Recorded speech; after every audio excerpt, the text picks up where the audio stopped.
Yo, guys, what is going on? Lucky Cheese 7 is back again to give you guys Eden Zero chapters 248 to 254.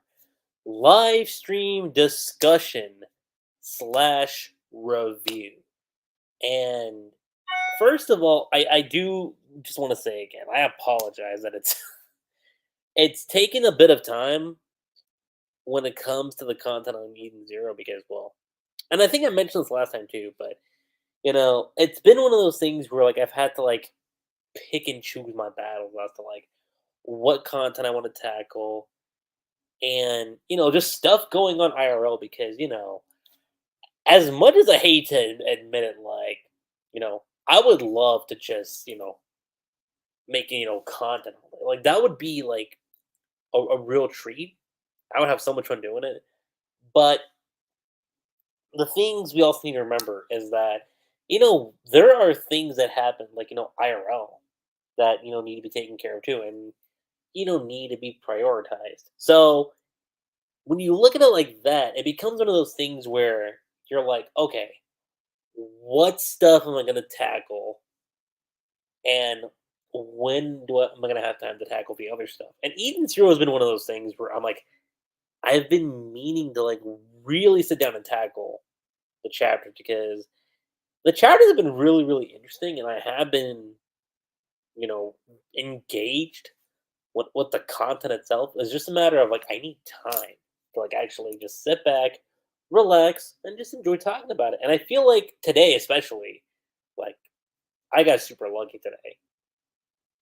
Hence the name for obvious reasons. But no, uh, truth be told, like I was like, okay, the last time I held off on chapter content was like back in July. No, not even July. That's the last time I did do a stream. But as far as Eden Zero goes, it had been like a good 20 chapters since I'd actually done uh, a stream. And this time I was like, okay, I don't want this to be the same case where I fall behind immensely, and then we got to come back and like fix the pace. That's not what I wanted to do this time. So I figured, okay, I'm in the single digits. I'm not in the double digit zone yet. So why not actually come back right now?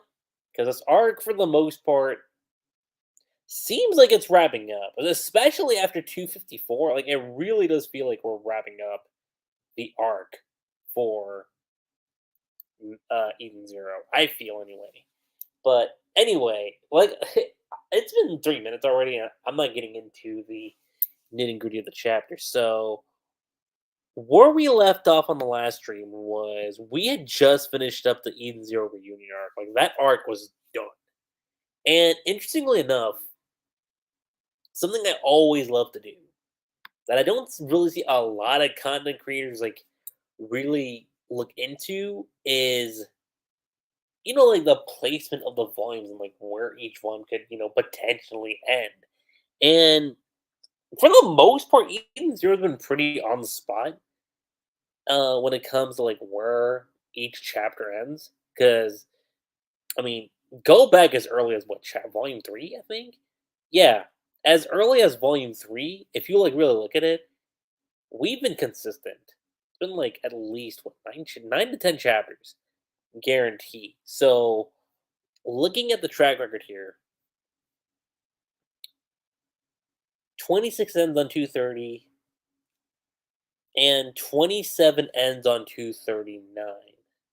So the volume cover for 28 did come out, which I do want to say the volume cover, I actually really liked it. It looks really, really cool. And given the context of the story and where we led up to, I think it's a very, very fitting cover. I am not gonna lie. Volume 28 is definitely it's gonna be something I can't wait to own, without a doubt. And especially, here's the thing: Volume 25 is soon to be on the horizon here in the States. And dude, like my excitement level for Volume 25 is like super high at the moment. And anyway, tangent aside, Volume 28 should end at chapter 248, which is actually going to be the first chapter content we're going to be diving into. So it's called Yukino Cosmos, and again, I'm not going to do a super in depth, like deep dive of each of the chapters, but you see the Yukino Cosmos, and it's got a very like wintry feel, which I do like, and it goes well with the seasons too.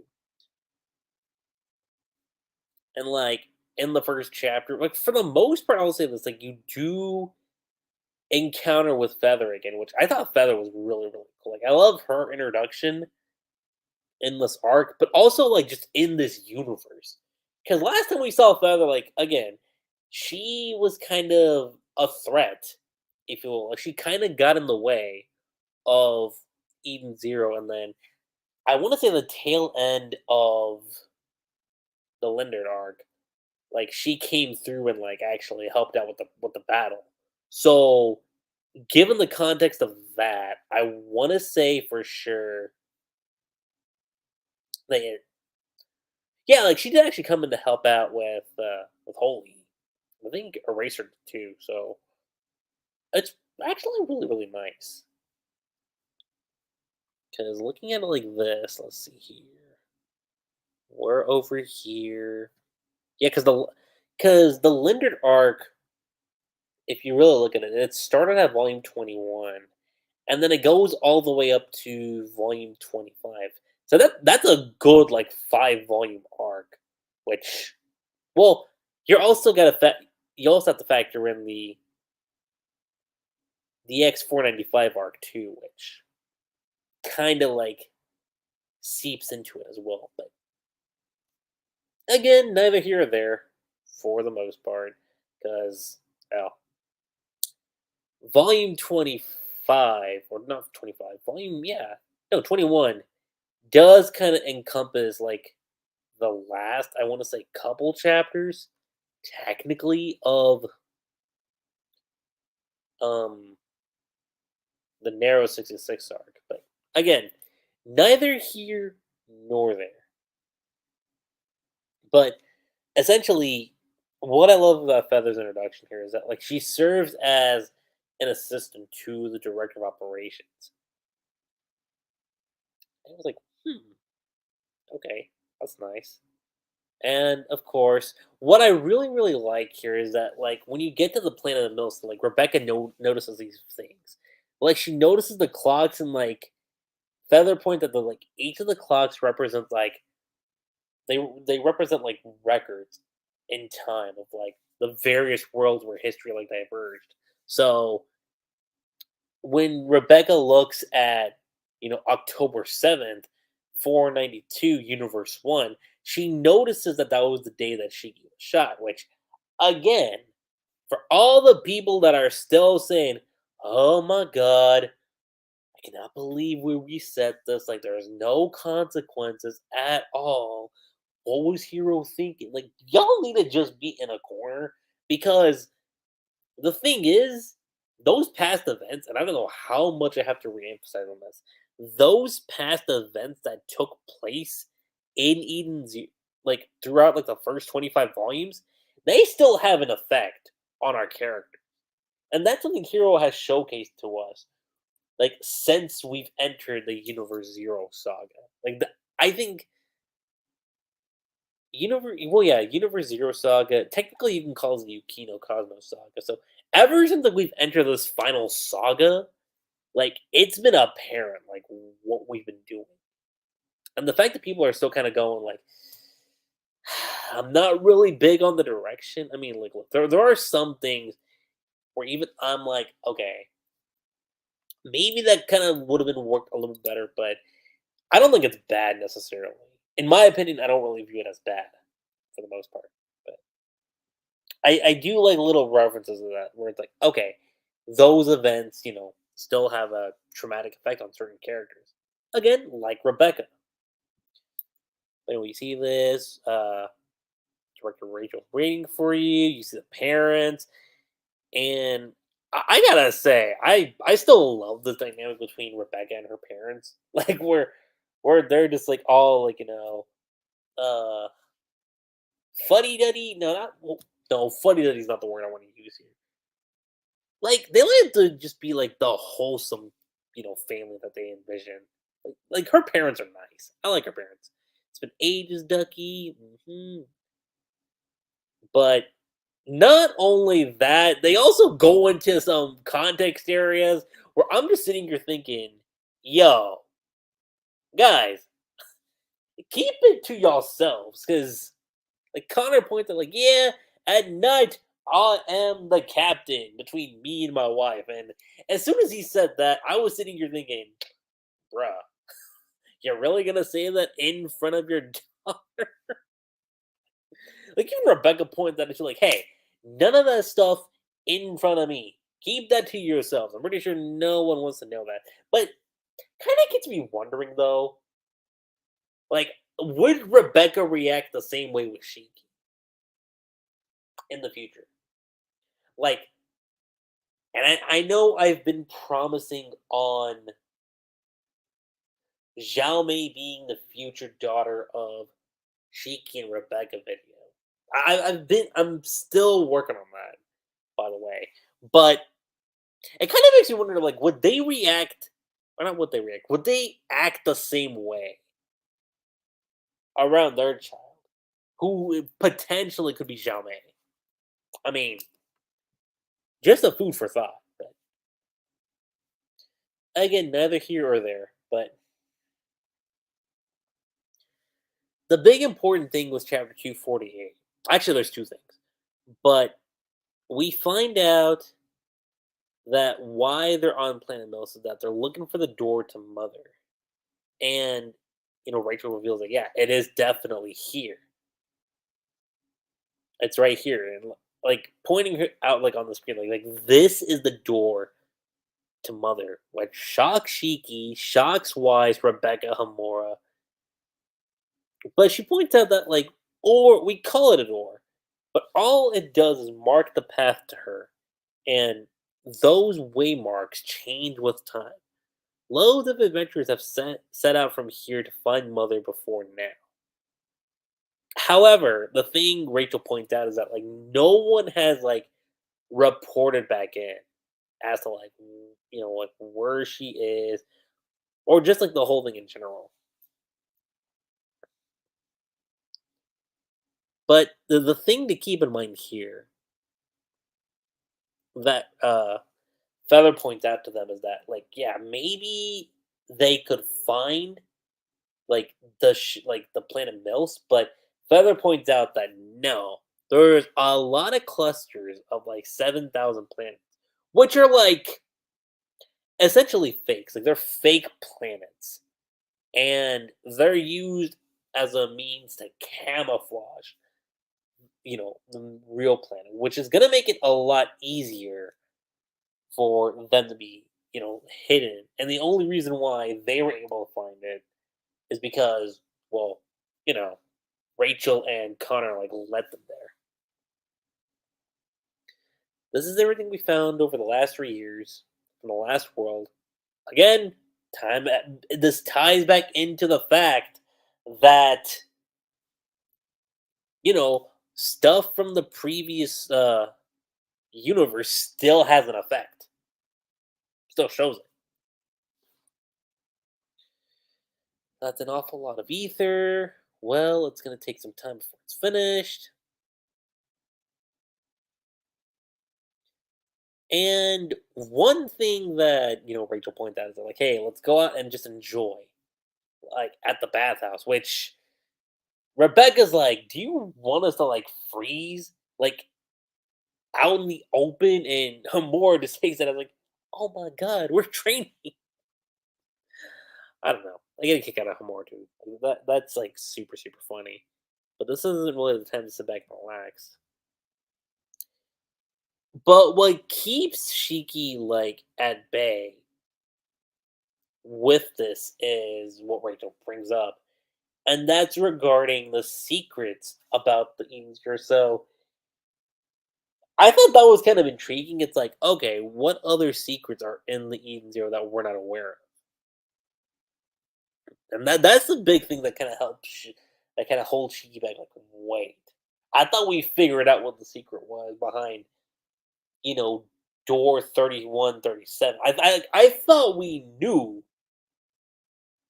Wait, no, it's 3173. I knew that. Yeah, 3173. I thought we knew what the key secrets were. You're telling me there's more now that we don't know about? What? Like they even bring up the fact of like that Pino knows some, or not Pino, but like that it could be like in Pino's memory bank. But rather than go through that, it's more so that Pino can't open it with that authorization.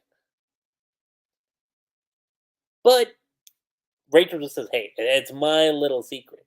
I can't exactly reveal what it is. It's something Pino has to find out for herself." Which, again, really telling for the most part. And as soon as like this whole situation shifts dramatically because time's frozen and it's like, what is going on? And thus, we get the appearance of Joker Helix, one of the new members of the Oracion Seis Galactica in Universe Zero.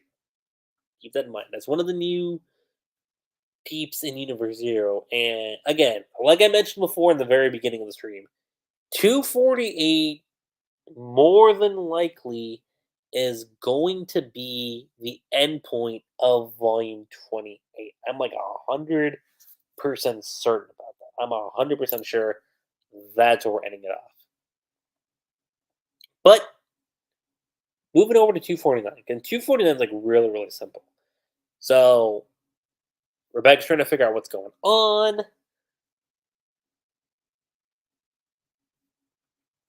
And basically everything she's trying to do is like just escape. Like escape from Joker Helix, trying to figure out what's going on. Of course, she has overdrive, but she's not really sure how it'll work. And the drawback to her not being able to use overdrive here is that it's too cold for her. And even so, time has stopped. There's a point where she kind of bumps into Shiki, and I just honestly thought this part was actually kind of hilarious because you look at that and she's like, "Oh my god, I'm so sorry." Like she literally, I'm not even joking. Like she literally, like her body like slams into Shiki's face, and she's like, "Oh my god, I cannot believe this happened. I'm sorry." And what again? This kind of goes back to what happened on Narrow 66 when she thought about like how hot Shiki was when he was older, and she's kind of like, "Oh man, what did I do? He's naked." And then she's like, "Wait, I'm naked too." Oh no! So it's a very subtle like innuendo kind of thing, which I think is like it's always kind of been par for the course for Hero. At the very least, I want to say since Fairy Tale, because I don't what were there anything was there anything like that in Rave? Jokes for sure, but like full on, not full on graphic display, not even that, but just like was there like anything like remotely similar to this? I'm trying to think. I don't think Rave had it. Except for the fact that you had the whole striptease thing from Julia and what she was doing to, you know, drunk Ellie to Haru, just to tease him. That was the only time I think there was even remotely close to that. But you get the whole point of like this is the power of Joker Helix. She kind of like she really kind of puts Rebecca in the corner. And the thing that saves Rebecca ultimately is that she's able to use her overdrive ability at last. She goes for the attack. Not really much is happening, and then the chapter ends off with Old Weisz coming back, and I was like, "Yo, Old Man Weisz is here." Interesting. It's really really cool, and 250 for the most part. Again, very very simple too, because we find out in this chapter uh, that time itself like hasn't exactly stopped. It's just slowed down like significantly. Like it's significantly like slowed down when it comes to Joker Helix. And he's managed to find a way to disrupt what's happened.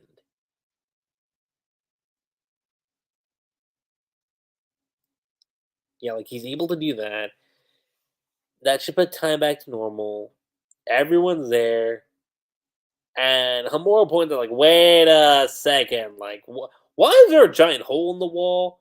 And like, this gets like young Weiss, like, oh my god, I'm in Fantasyland. I'm seeing a whole bunch of stuff that makes me go like, woo, like that. That is the face that Weiss has. I'm like, if it was like his home world, for damn sure Weiss would be like, hey, I'm totally fine seeing this all day, every day, 365, 24/7. That is exactly the kind of reaction, kind of impression Weiss would be like. He'd be like, you know what, this is paradise for me. Yeah, 100%. But anyway, you see what's been going on. You've got Feather pointing out about like a couple of things that have taken place. And the thing we find out about Old Man Weiss is that he's been trying to track down Joker, and he ended up here. Now, the Joker that he took out was a decoy. Like it was a fake Joker. And ultimately, what ends up happening, the biggest revelation in chapter 250 is that we find out that Joker Helix was actually a game engine that he built specifically for Rebecca and for Happy. So it got to a point where they could access some games through the game engine. And again, Old Man Weiss reveals that like he basically built Joker Helix as a game engine. And what ended up happening was that the essence of Joker Helix, as it collected data, it pretty much, I wouldn't necessarily say consume. It didn't consume by any means, but it kind of gained its own entity. And that is essentially what happened with Joker Helix. And then the real Joker Helix like shows up and reveals that they're gonna take the Mother Ether. And pretty much goes on to say, like, like no one will escape from my rift in time.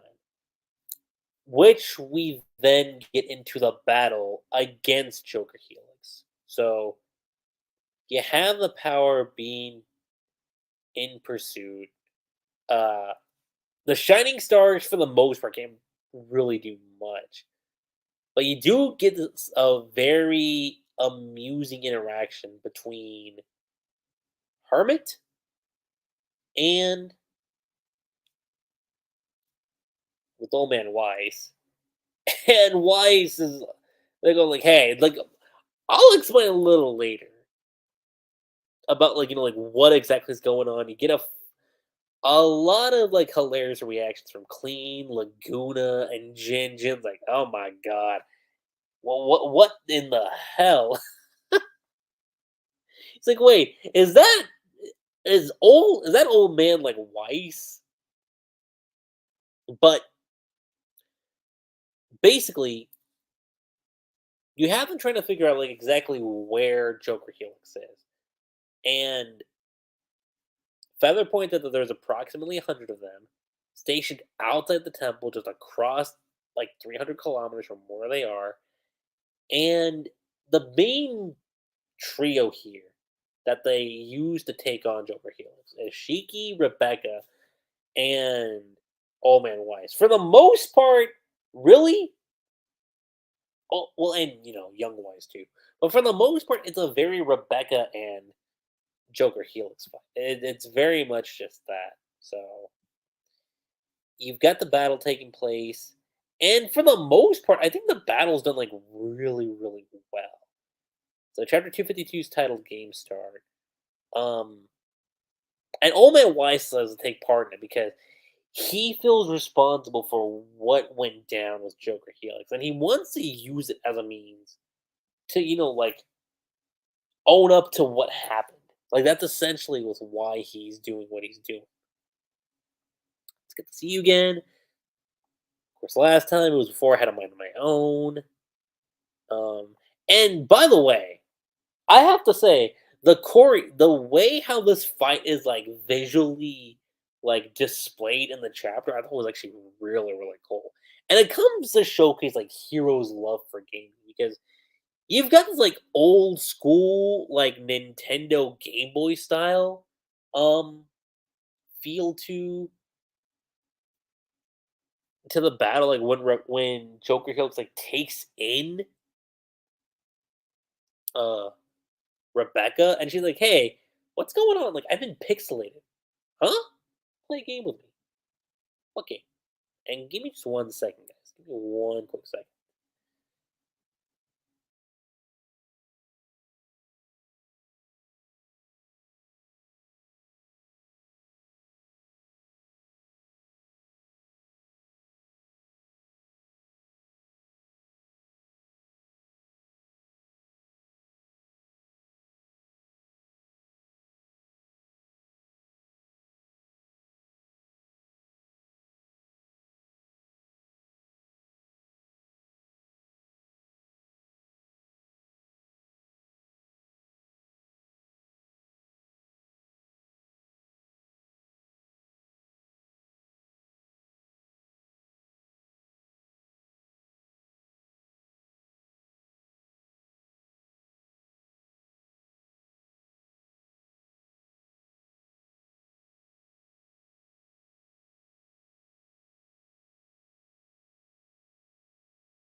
Gotta love it when you get the FaceTime calls, right?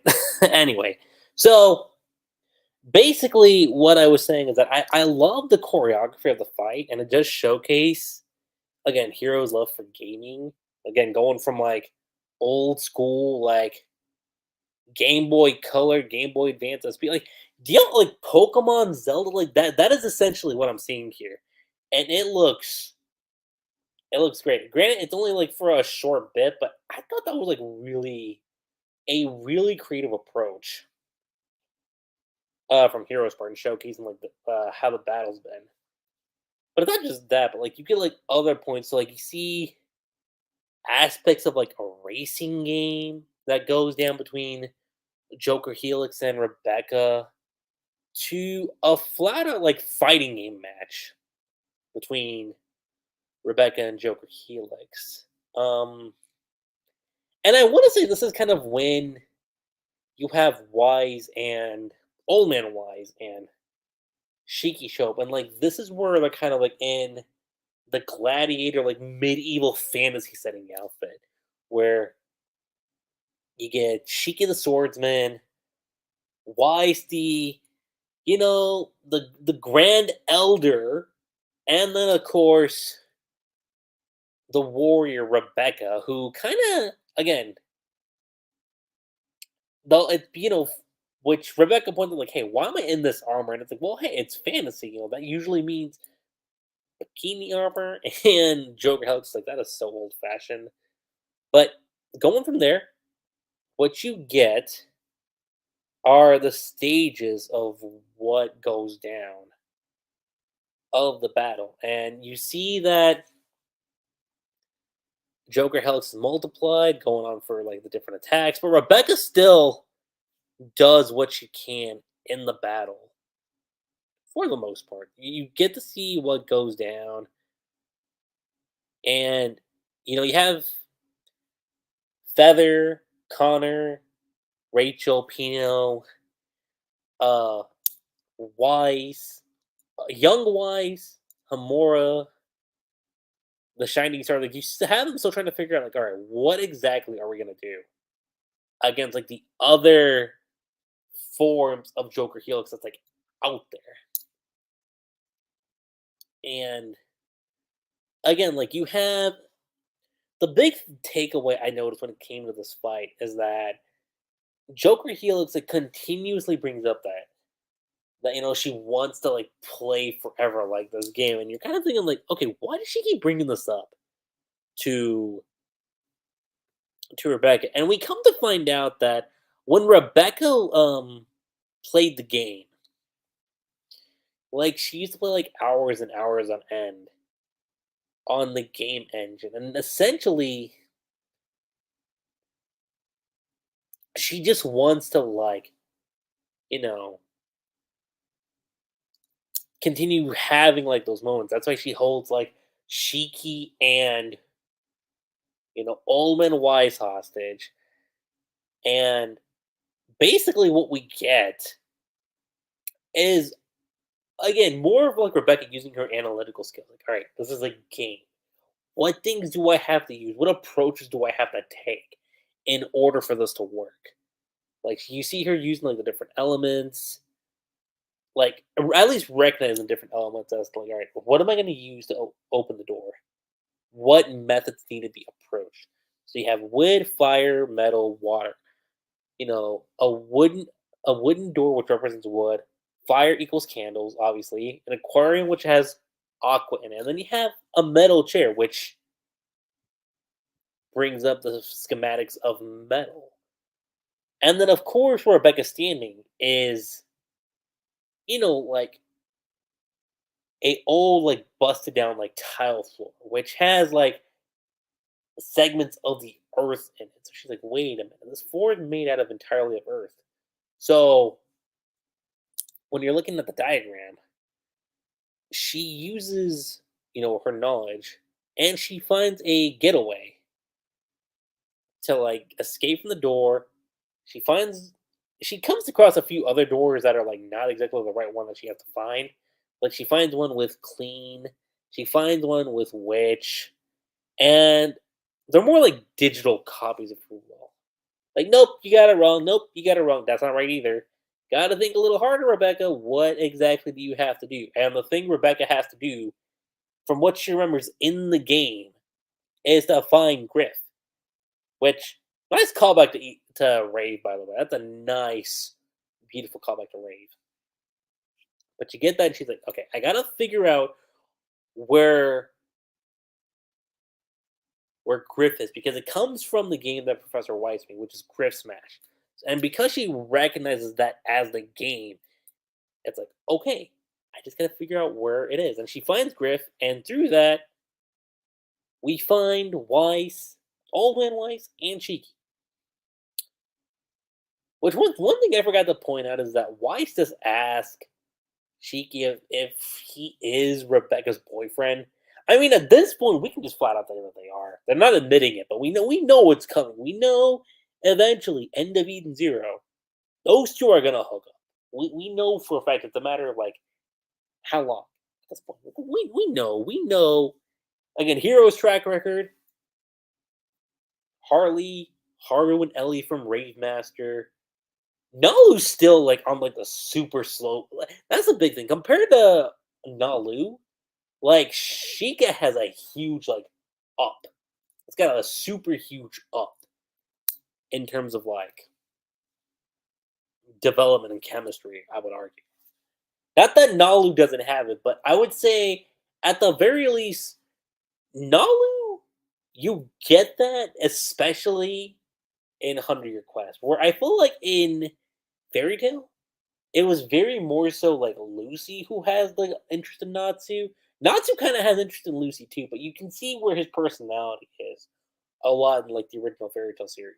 Whereas in 100 Year Quest, there's an argument to be made that Natsu very much does actually have some like very subtle feelings for Lucy.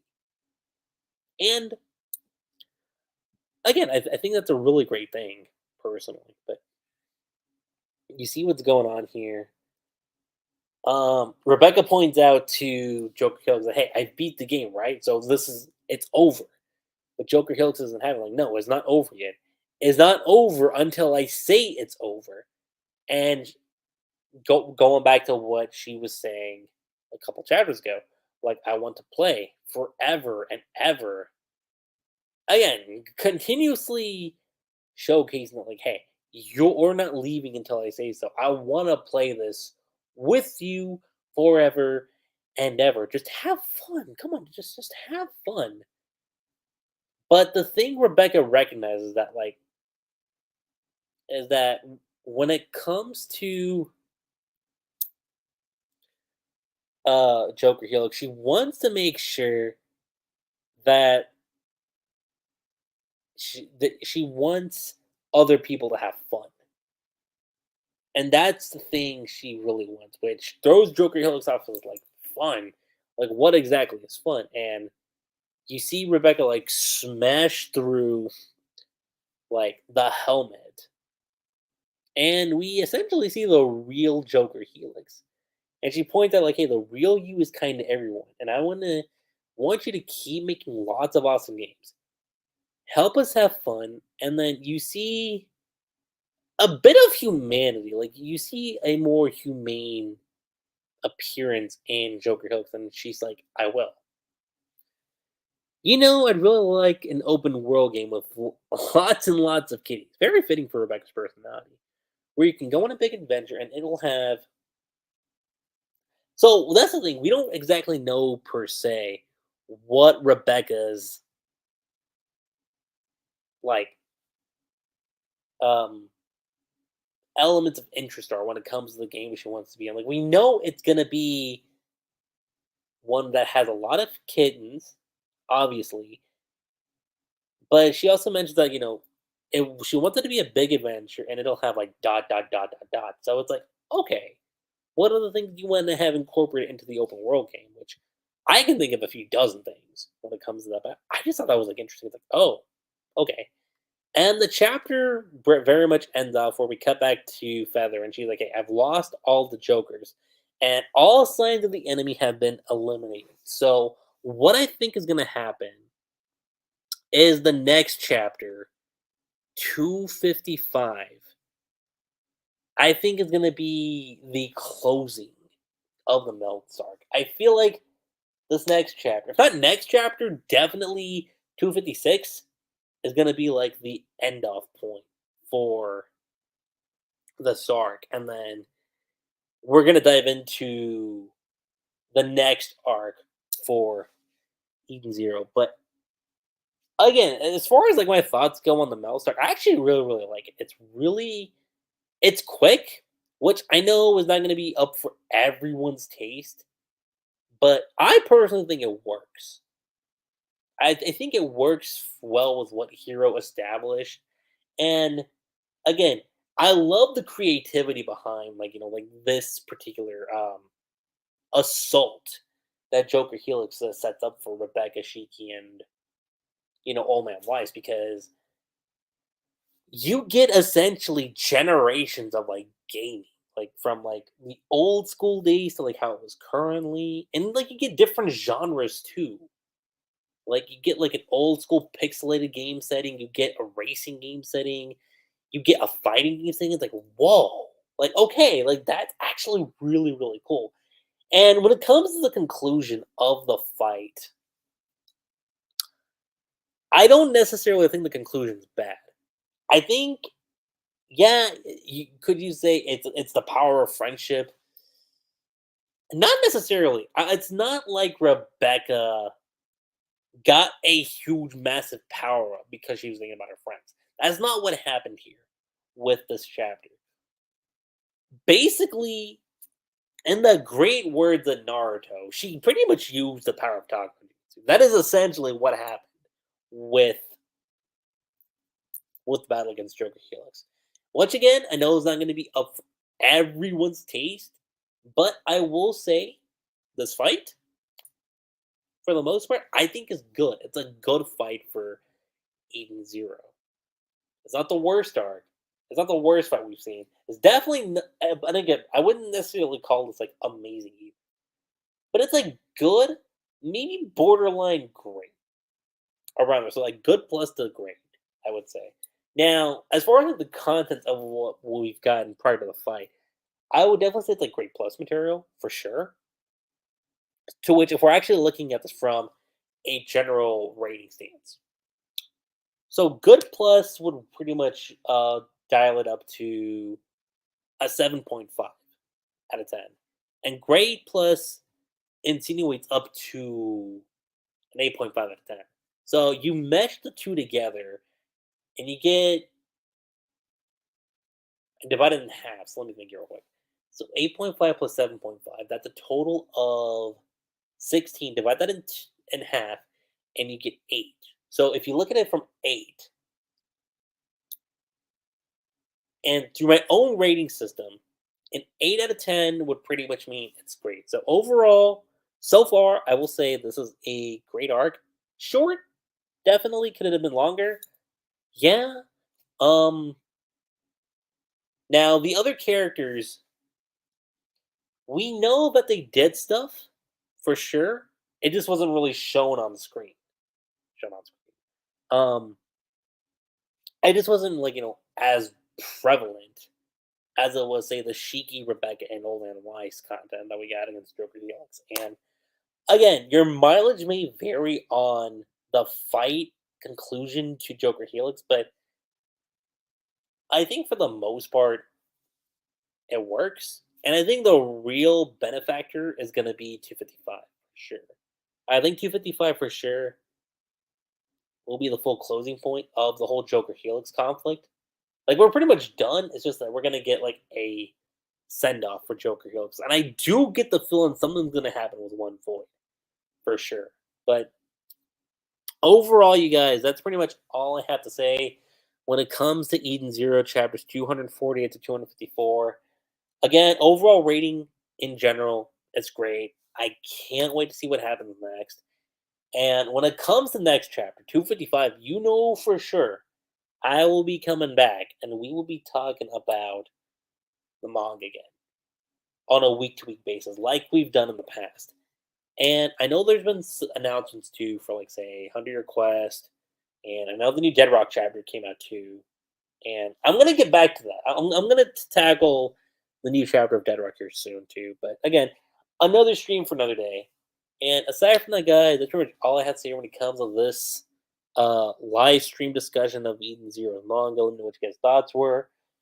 How do y'all feel about the Miltz arc so far? Do you have any gripes with the arc so far? And how do you feel about the fight in general with against Joker Helix? And aside from that, guys, that's pretty much it. I'm Lokachi7. Don't forget to subscribe to my channel for more anime and manga content and Eden Zero content. And I will catch you guys next time. Peace.